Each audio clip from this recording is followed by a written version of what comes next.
America. My name is Osei-Frimpong. And you're watching The Black Athenians, and I'm coming to you live from Broderick Flanagan's studio in, 585 Vine Street in Athens, Georgia. And we do Black politics here every Friday at 4 p.m.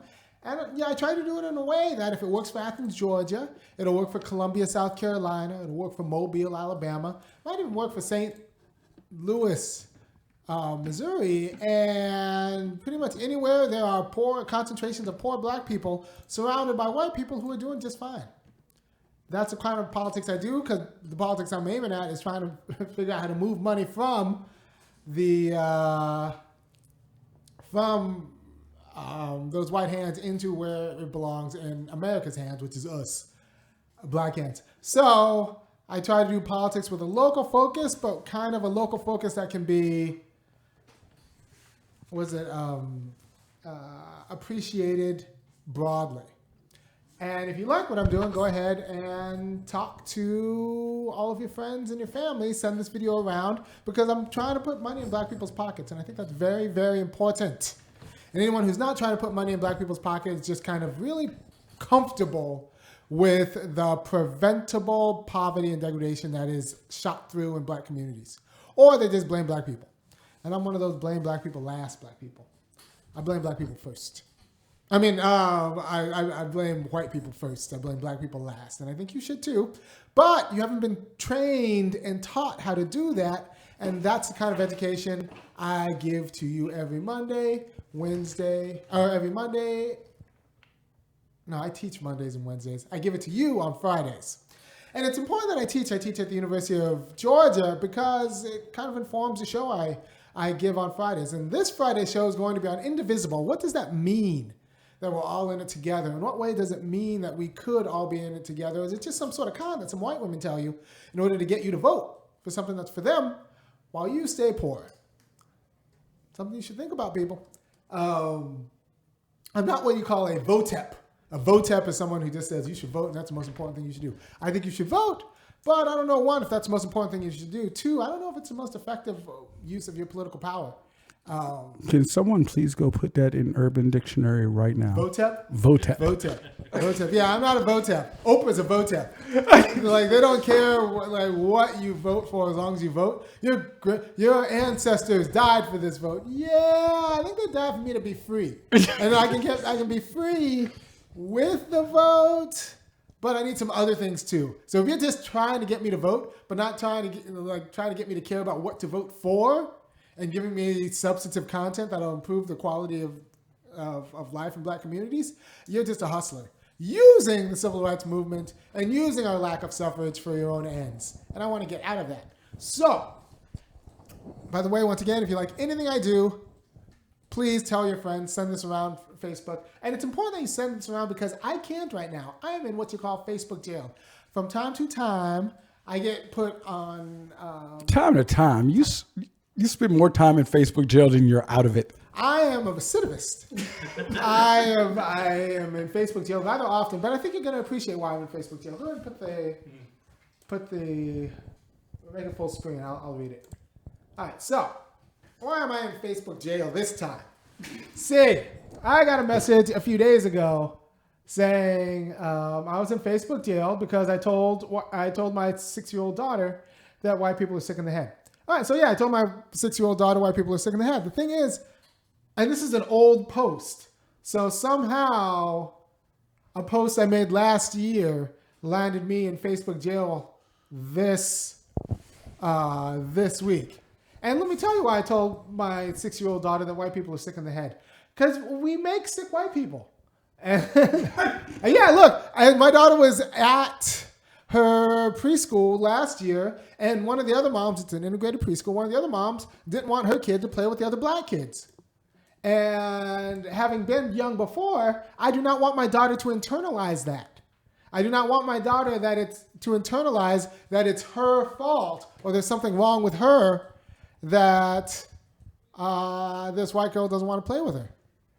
So I told my daughter, yeah, white people are sick in the head. Not all of them, but some of them. So if you think that they're a little bit off, you're right.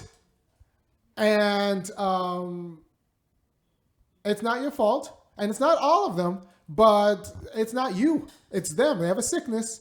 They're trying to get rid of it, but it's with mixed results. And so if you think any white person's treating you not very fairly, and you think it's because they're white, you're right. They're not treating you very fairly, and it's because they're sick in the head. And that's what I told my 6-year-old daughter. That's the truth. Look, Bobby Wright in, the Psychopathic Racial Personality, fantastic little essay, it's about 12 pages long, says that, if we just look at the symptoms, white people are pathological.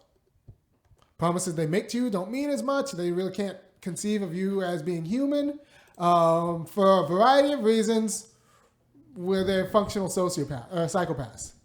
And Bobby Wright, Dr. Bobby Wright is onto something because a lot of your life gets much less confusing if you start understanding that, the white people you think are psychopaths they're really psychopaths.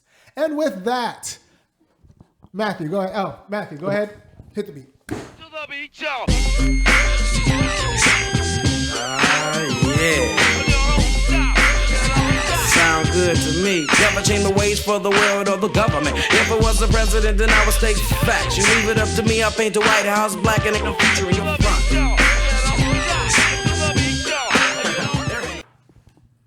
So I'm in Facebook jail so much I should just get time served.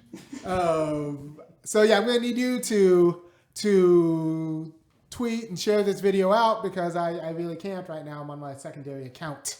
So what is Indivisible? Shh, don't. You just trying to tell them the other one to block. The other one to block. I'm in Facebook jail for telling my kid, for announcing that I had to talk with my kid, and then I told the world what the content of my talk was. I think it's a responsible talk to have. Go ahead and put it up one more time. I think this is just a responsible way to deal with the problem. White people are sick. It's not your fault. Kimberly or whatever doesn't want to play with you because her mom told you not to play with black kids. Yeah, that's going to be a part of your life. And it's not going to just be hiring not playing with black kids. It's going to be about hiring black people. It's going to be about marrying and dating black people. And you know what? It's because white people are sick. And it's a sickness that's held together through social institutions. And until we dismantle those social institutions, their churches, their family structures, their jobs, and their schools, then they will remain psychopaths, sociopaths. So I think that's kind of the responsible thing to tell my daughter because it's true. And one thing that's definitely not going to happen is I'm not going to have my daughter blame herself for this.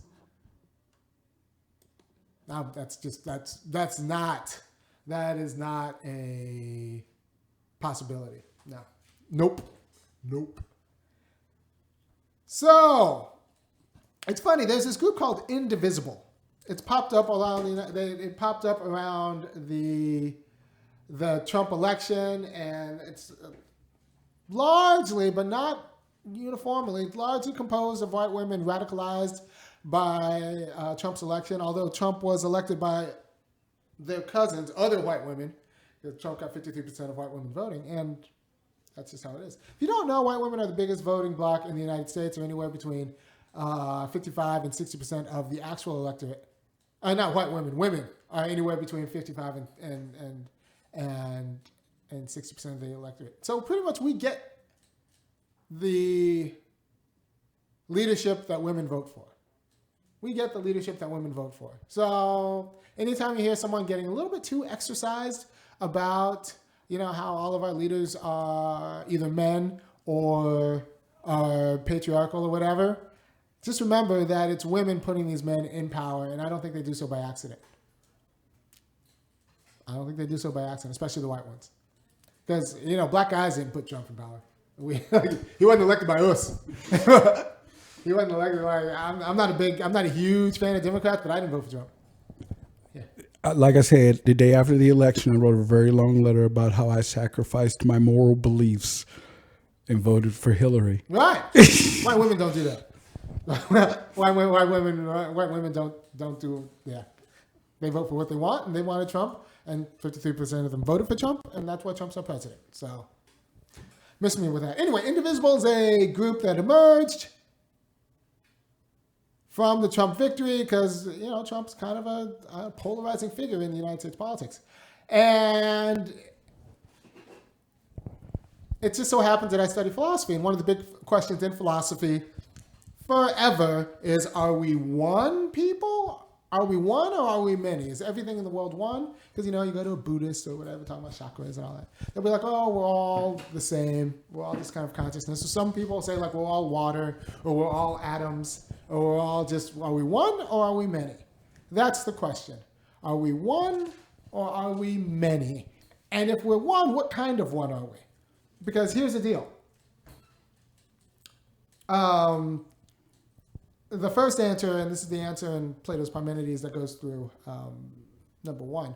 The first answer is, if we are all one, then we have to be very careful about what kind of content, even existence, we posit to that. Because as soon as we put content into that one, we become more than one. We become one and then this particular content. Or in that content could even include space and time. So anytime we get specific, or anytime we get kind of rigorous about what kind of one we are, we have to be careful. Are we like a simple thing with everyone having the same properties, or it all being one property, or are we a whole thing that can be cut into parts? Right? If we are a simple thing, then we can't really say anything about our properties. If we are a whole thing, we have to account for how the whole fits together. So are we one as in simple, or are we one as in whole? If we are one. I know it's getting kind of deep, but like, trust me, I'm going someplace. The problem is this one that is simple is vacuous. And I worry that this is the one of indivisible.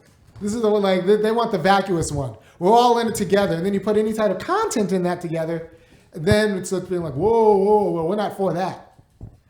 So any sort of one they want is one without content, or that content to be anti-Trump. And black people, look, the black people I know aren't anti-Trump, they're anti-degradation.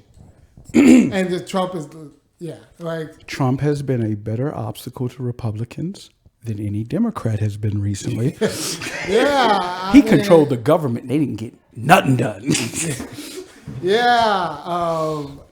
So, like, we've dealt with worse than Trump.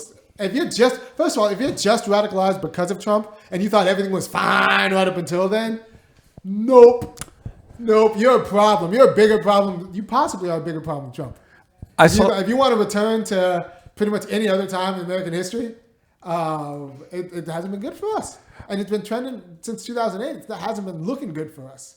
I said to a friend, I'm like, I've been swimming in this crap all my life. Yeah, y'all are getting it on your ankles and losing your mind. Like, this is kind of fun to watch. I don't like it. No, I won't lie. It's a little bit of a perverse pleasure. Yeah, it wasn't worse since 2016 than it was in 2014. Nope. No.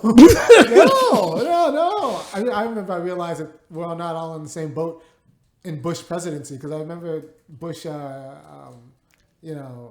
43, George W. Bush. Like, I was kind of living my best life. Things were kind of going well for me sometimes during that presidency. Because black faiths and white faiths don't always match up. We live in the failed state, and white people live in the functional state. And in the failed state, the faiths aren't the same. So put up the wealth diagram. Just a note, someone pointed out that you must like the free 3 squares and a cot. You spend so much time in Facebook jail. I spent so much time in Facebook jail. I get my 3 hots and a cot. All right, so we can't all be in it together.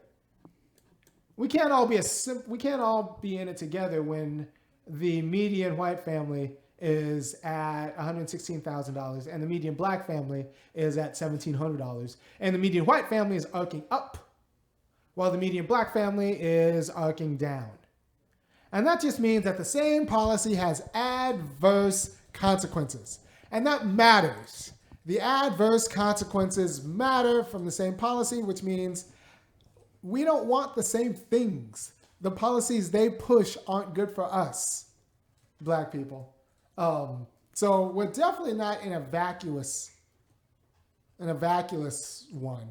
So maybe we're in a whole one, but if we're going to be in a whole one, I need policies that are organized to make us whole, not policies organized to make us worse or more disparate. And so these women who have more of a problem with Trump's crassness than any like the history of American degradation in policies, there might be a problem. So what kind of one are we? Are we a simple one? Is that the kind of one that's indivisible? No, because as soon as you put content into that one, it becomes a many. So don't talk to me as if we're some sort of like obvious simple unity. Or are we the whole one? And if we're the whole one, you have to account for why the parts are going in opposite directions. It'd be like my arm flying up and attaching, running out of my body, and my legs like going down into the earth. And you could say we're all one, but pretty much that's like the guy on Gladiator, how did he die? On a rack. Or the William Wallace. You went way back for that one. Like anyway, we can't be one with having those lines going on. We can't be whole and having those lines going in different directions. So we're not whole. We're not whole. So don't try to tell me that we're all in it together when we're not whole. And if I'm not allowed to go in your pockets, we are clearly not in it together. Yeah, there's no shared purse. We don't have a joint bank account. You have a joint bank account with your white husband. You might, like, these white women hate guys and white guys while they have a joint bank account. Yeah, with their white husband, and like are looking forward to their grandfather's inheritance. So I don't know. This really makes me think of a quote from a television show that we occasionally point out the horrible things it puts out there named Scandal, which as I look at these numbers, I feel like Obama convinced us we weren't the help. Yeah, no, that's true. Those numbers say we're still the help. We need to be made whole and the help that does not get paid well as it stands. There's nothing wrong with picking up stuff. I just want to get paid my fair wage for it because it's important. As Martin Luther King Jr. rightly said, the janitor is just as important as a surgeon, because if the janitor doesn't do his jobs, germs come about and get infected wounds, and patients die. So everybody just needs to get paid a fair share. Everyone should rise and fall together. That graph is not a graph of everyone rising and falling together. It's a graph of white people rising because of black people falling, and black people being exploited. So, how can you be indivisible if you're neither simple, which means you don't have any properties, or you're not whole, which means the parts that you have don't fit together? Well, one, we need to actually be honest about we are divisible because those lines are dividing. Those lines are I'm not being divisive. Math is divisive. You say, you're so divisive. No, I'm just not lying. And look, black people, all we have is the truth. We don't have money. We can't convince people with money. We can't buy them. We don't have access to land. All we have is the truth. And the truth is that is not one people. That is at least two people, three people if you count like Latinos. Although, Latino immigrants are dicey because the way you count them, either you can count them as white or like you don't know who's got family back home. And so, anyway, it's complicated, but one thing for sure, that is not one whole nation. That does not. It's not even like at no point have we been one. No, we're not one. The best we can do is maybe when we're going the same direction. That's fine. But actually, wholeness will mean like white people need to take a dip as black people climb. Because we want one purple line. The goal is the one purple line, not standing degradation. So don't and when people when people tell you that you're all in it together, they're covering for the fact of this graph. So don't let white people tell you that we're all in it together. You need them to, if we're all in it together, like take out that checkbook. Because I don't feel like it all. If we're all in it together, I want a joint bank account with you. That's what all in it together means. Because if not, they're not offering that kind of togetherness, then it's hollow. I want our businesses to not have institutions the size of, I don't know, maybe UGA be 90 days behind in paying small black businesses. Yeah. I'm not calling anybody out directly, though. Yeah, somebody needs to pay bills. And if you have money, pay your bills and pay your bills to black people first. That's. I love places that are like, oh, we want to pay upon delivery and then don't pay when the invoice gets there. I'm like, you got your product on time. Yeah.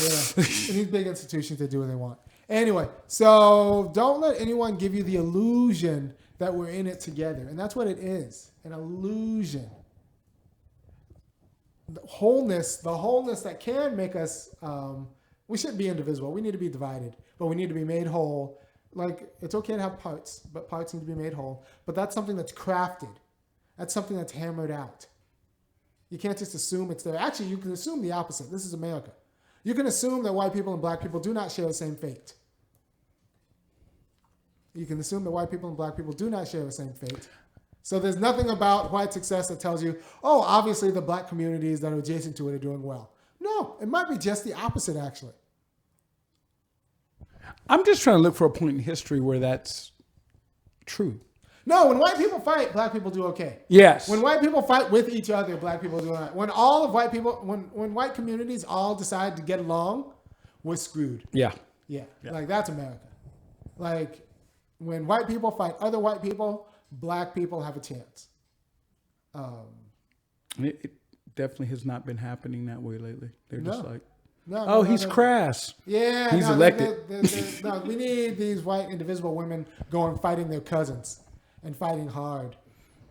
Bringing it up at bridge. People keep saying I'm divided. Yeah, I'm divisive. I am, because you need to be divisive because we're not simple. We're not a simple one. And you need the right divisions. You need to acknowledge the right divisions for us to be whole. Like, some people acknowledge the wrong divisions. I'm saying acknowledge the right divisions so that we can make them whole. And if you don't, and this is what Republicans do very well. Republicans are very good dividers. They're not trying to unite everybody. They're just dividing along the wrong lines. Trump's pretty much out there for white people saying, like, look, I'm the president for white people.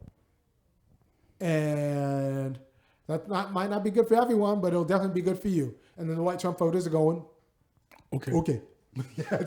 Yeah, all right. Well, all right. It's funny. I've never met a Trump voter. I know a lot of white people, but none of them seem to be Trump voters. But those exit numbers say otherwise. Some people are lying. Some people are lying. So you got to divide along the right lines and the lines that'll make us whole. We need a better divider, not a uniter. Uniter is just, it'll be a vacuous uniter because we're not a united country. We're not a united country. And we're going to have to use some power politics to give us a semblance of unity. And don't let anyone, especially if they weren't politically active before Trump, they don't care about unity. They were fine with your preventable black degradation before. They had no problem when it was presided over by Barack Obama or like they got to look at Michelle. They're just mad that Trump's crass, and they don't really need politics anyway. By the way, every now I get hooked on a show. The show that's got me this season is The Good Fight. The Good Fight. I saw you posting about that. Yeah, there's a very good episode 2 days ago. It was all about like how kind of it was good because it was actually to do real race politics and do real gender politics. You can't be scared to go after white women, and most people are. That's why I'm just not, because I think that they aren't any worse in white guys, but we have like industries that go after white guys. Nobody goes after white women, and they're a pretty big linchpin in why we're so broke. But The Good Wife did a good job. One of the characters, Luca, in the show, was with her kid talking in her park, and one of these nosy white moms assumed that Luca was a nanny and started telling Luca how to raise her kid. Oh. Yeah, as a black guy with a ton of kids who's better with kids than most people think black guys are, although black guys are pretty awesome with kids, and who has had the cops called on him, like for being with my kids. It was a good scene because these white women are awful, and yeah. So this white lady called the cops on Luca with her kid because Luca was making a joke about like stealing the baby from a grocery store.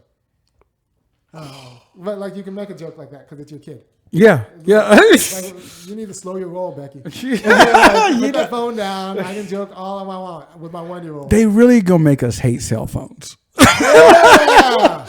Like, I'm starting to understand why you don't have a cell phone. Yeah, well, there's this illusion that women don't have any power because they can't physically beat you up. As if in a modern society, like making a phone call to a cop isn't like this. I had this conversation the other night with white friends where I was trying to explain to them that we were in my neighborhood. Right. If she were to call the police on me, I was going to jail. Jail. It didn't matter what the reason was. This isn't cave days. Like, you don't have to be strong. We have technology. We have institutions. We outsource like violence to professional violence people, and professional violence people love listening to white people, especially if it's about like pointing violence at black people. So the show, The Good Fight, does that very well. It also does.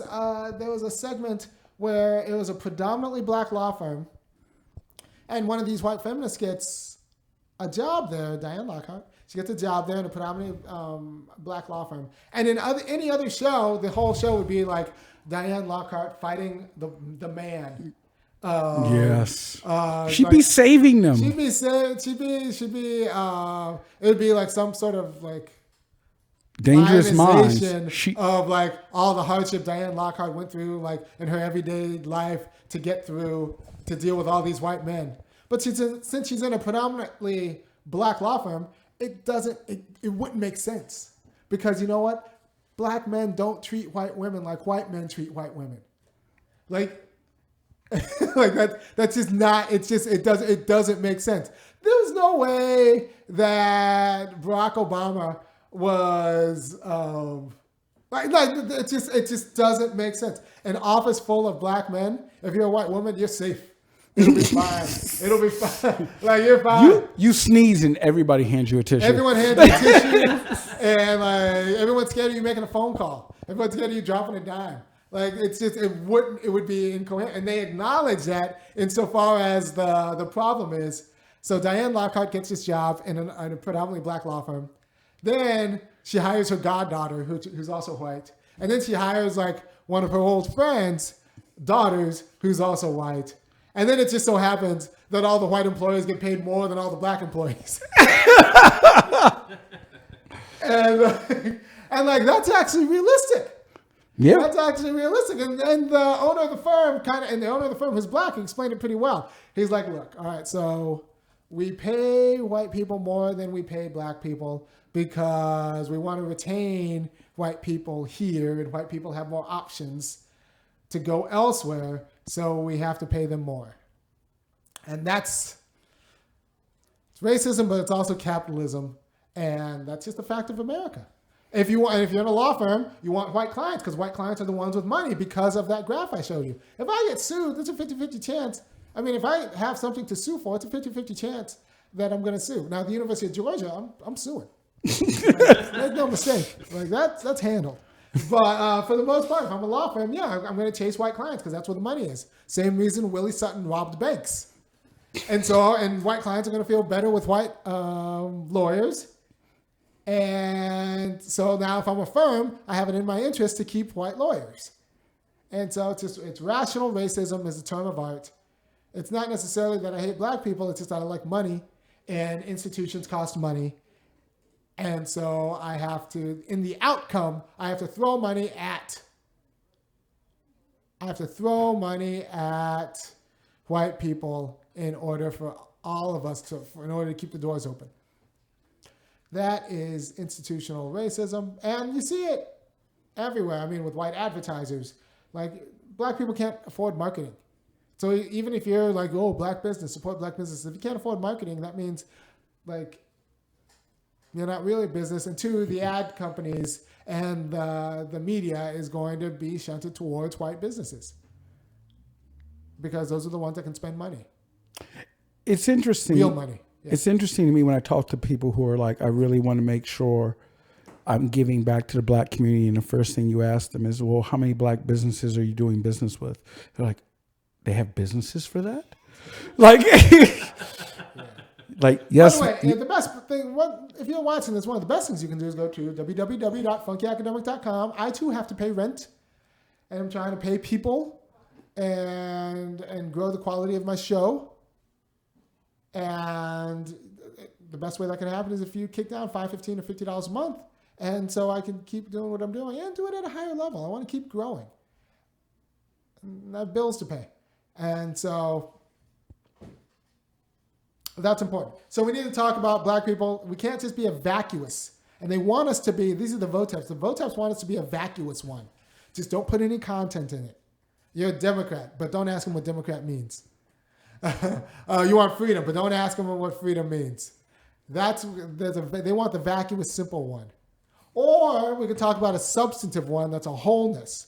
But to get to that substantive one, to make us whole, is going to take a lot of work and capital and a lot of discomfort for white people. Like there is no way, there's this illusion that we can get there and white allies not be uncomfortable.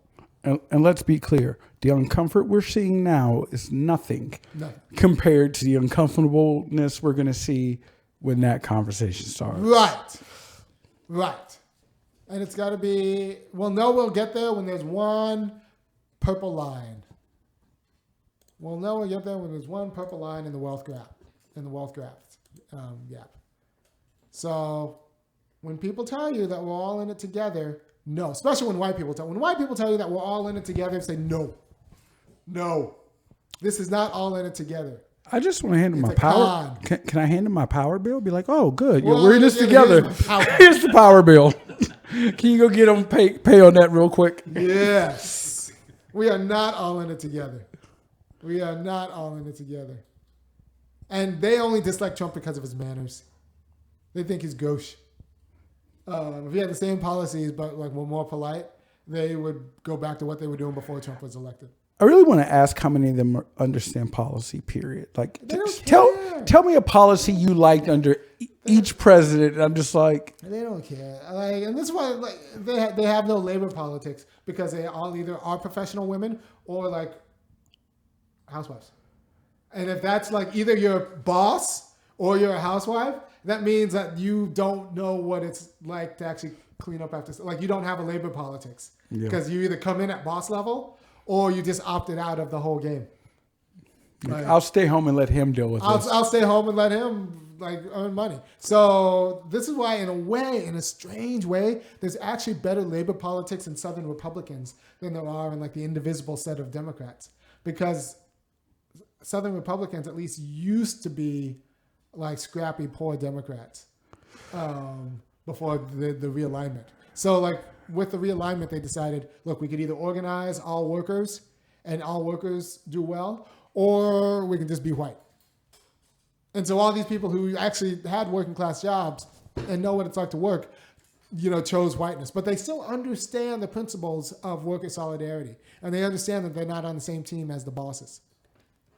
Right? So there's actually a little bit more union knowledge in the white Republican Party than there is in the Black Democratic Party, because the Black Democratic Party it's got a lot of women setting the message who either aspire or want to be professionals, which means bosses, or housewives. So that just puts them in a strange place. Just having that option puts them in a strange place in the labor market, which means they don't take labor politics very seriously, which means, it can't be a surprise when they have basic labor politics. It's unfortunate, but we need to actually deal with their basic labor politics and maybe improve the quality of their labor politics. But we can't pretend that it's an accident that all these white women have really bad labor politics. They always had a choice to live off their husbands. And that choice fundamentally distorts your view of the labor market. Even having that option fundamentally distorts your view of the labor market. I'm sitting here just kind of thinking what it must be like to have that option. To grow up knowing that that's an option. That's a fact of life. Yeah. As an option. That's not Black life. Because black people, especially black women, have always worked. If a black woman grows up and says, "Well, I could always become a housewife." Ooh, I heard my grandmother's voice say trifling. I don't know who you think you're gonna marry. I hope you think maybe you're gay. Like if you marry a black guy, like you're probably gonna earn more than him. Yes. Oh, that's just math. Yeah. Yeah. So there's nothing. Look, if you make a ton of money and you just want to live off your spouse, that's fine. Because your spouse makes a ton of money, that's fine. But that's not black life. And yeah, it's going to distort your view of the labor market because it's less important to you.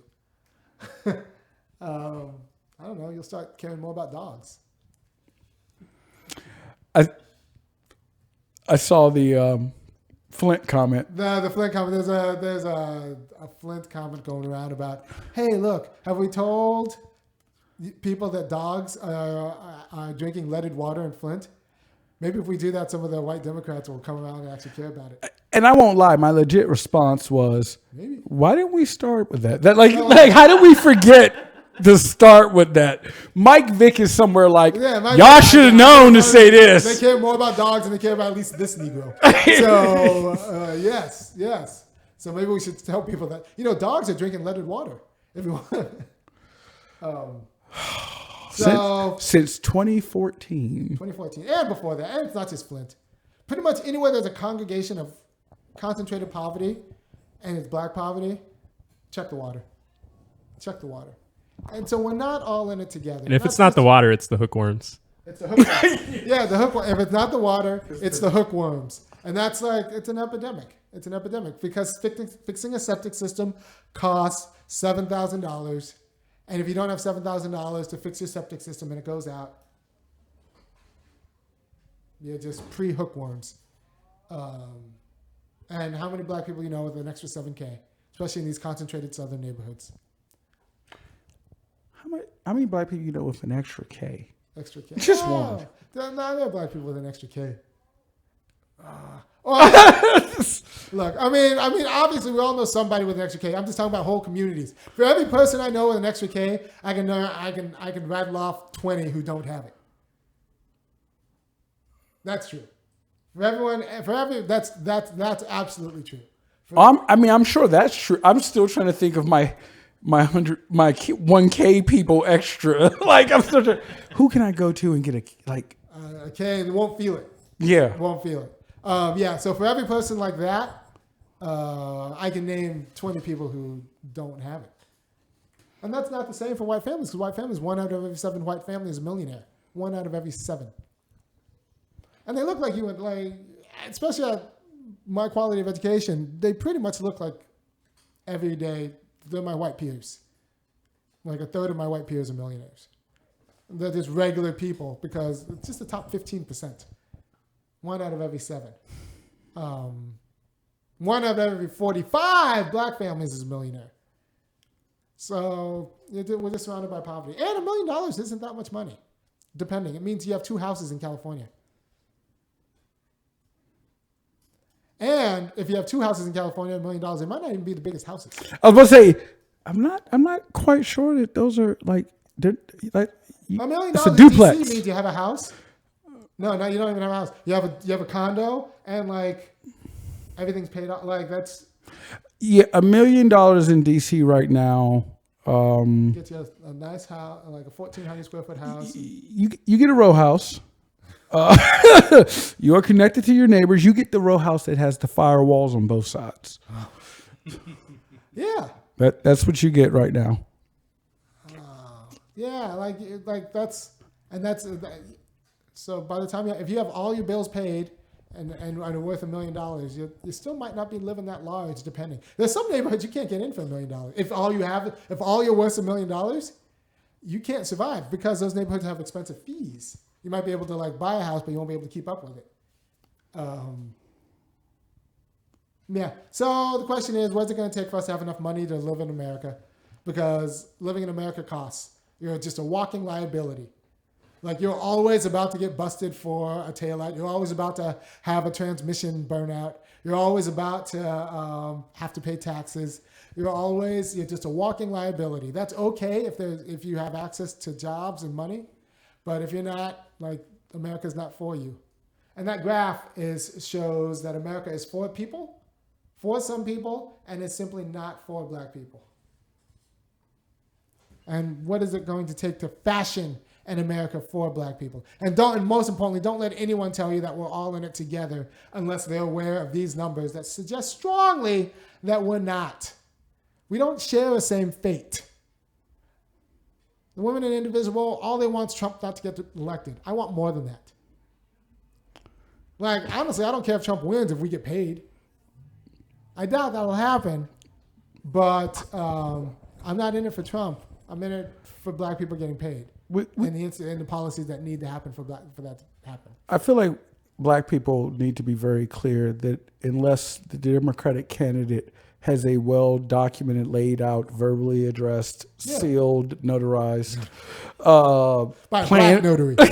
by a black notary, and 3 copies given to every one of the sisters in the church. Until the Democrats give us that person, I'm really okay watching Trump just keep. I actually am too. Yeah.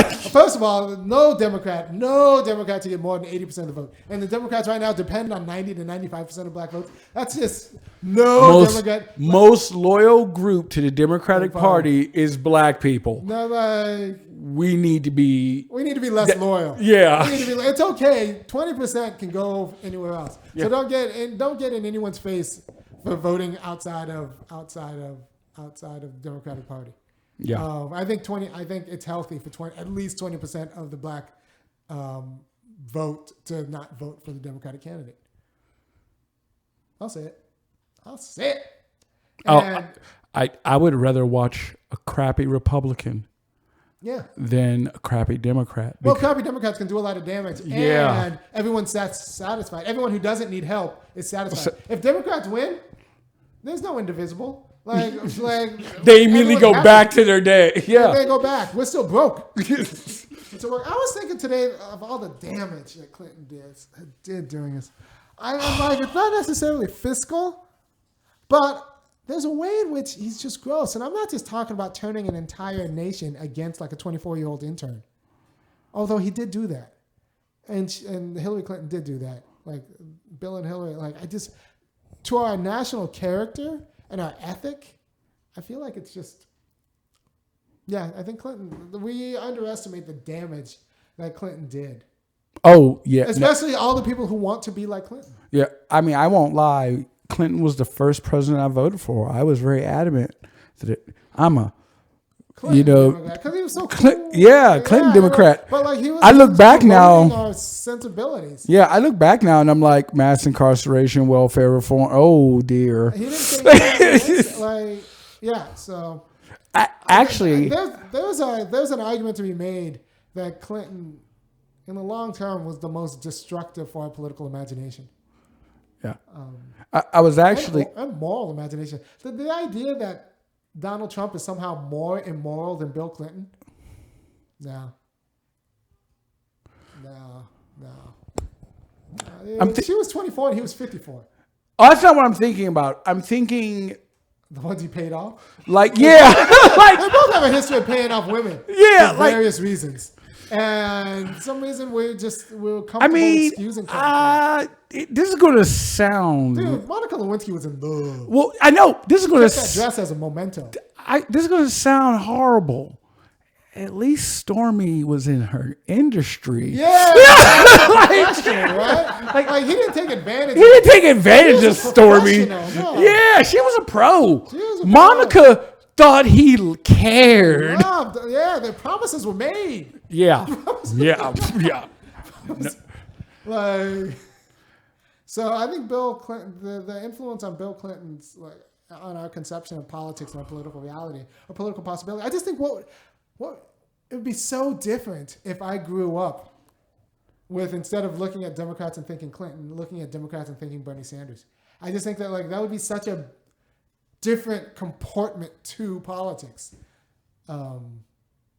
Anyway, Thank you for your time. Hope you enjoyed the show. Once again, it's about what kind of one are we? Are we going to be this vacuous one where they're going to resist content? Just vote, but don't ask about content. Or are we going to be this one that's whole?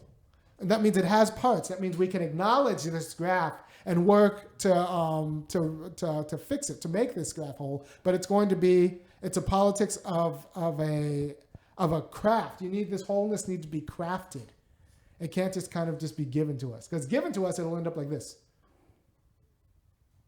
And anyone who wants to just shut you up and say, "Oh, we don't talk about that. We're just trying to beat Trump," they're bad news for you, Black people. Oh God, yes. Yes. If the only reason they're in politics is to beat Trump. to I beat mean, they Trump. were fine before. Yeah. That wasn't us. That was never us.